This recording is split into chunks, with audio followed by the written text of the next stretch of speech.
Well mga idol, kamusta na Barangay Ginebra updates tayo ngayon? Pero bago tayo magpatuloy, pa-like and subscribe naman po and pa-hit ng notification bell para updated kayo sa ating mga daily Barangay Ginebra updates. So Barangay Ginebra Coach Tim Con at Scotty Thompson hindi kinakabahan sa kanilang magiging last game kontra nga po sa koponan ng NLEX.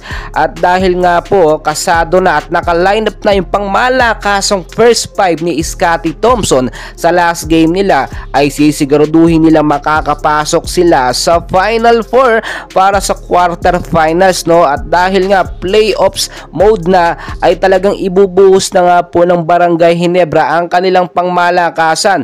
Do nakita nyo nasa top 1 pa rin ang Magnolia Chicken Templados at nasa top 5 naman ang Barangay Ginebra. Hindi yun nagiging balakid sa kanila, no? Kasi kung nakikita nyo naman yung sitwasyon ng Barangay Ginebra ngayon, walang Justin Noype Brownlee na naglalaro, kaya nasa top 5 lang sila. Pero kung may JB yan, for sure nasa top 1 or top 2 yan dahil malaki talagang naiaambag ni JB. Eto nga pong January 13 nga po, no, sa last game ng Barangay Ginebra, inaasahan natin na posibleng makahabol at makapaglaro nga itong si Justin Brownlee dahil ayon na nga rin po kay Snow Badwa, no, first week pa ng February makakapalik o makakapaglaro, posibleng makapaglaro si JB, pero hindi natin ma-make sure yun kung makakapasok na nga ba Final 4 ng Ginebra sa that time, no, February. Kaya nga posibleng paglaruin na itong si JB sa last game po ng Barangay Ginebra. Madali na pong pakiusapan yan. Umandar na po ang 3 months suspension ni JB. So posible na yan makabalik po anytime, no, dito sa Barangay Ginebra. At talagang nag-aabang tayo ngayon ng mga kasiguraduhang makakapaglaro na itong si Justin Noype Brownlee.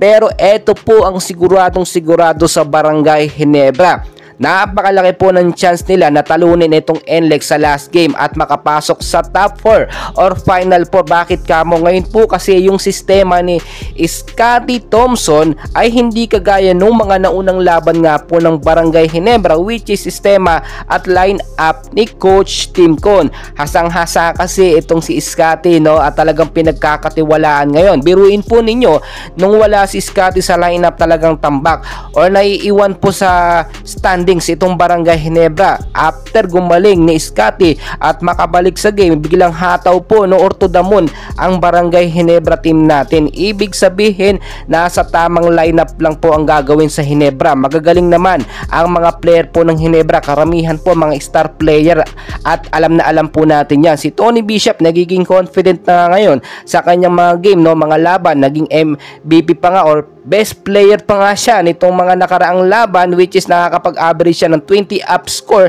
at talagang unexpected po yun. Well guys, suportahan natin ng Barangay Ginebra and for sure kayang-kaya nilang magkampiyon at madepensa ng championship ngayong season. And please don't forget po to like and subscribe for more Barangay Ginebra updates.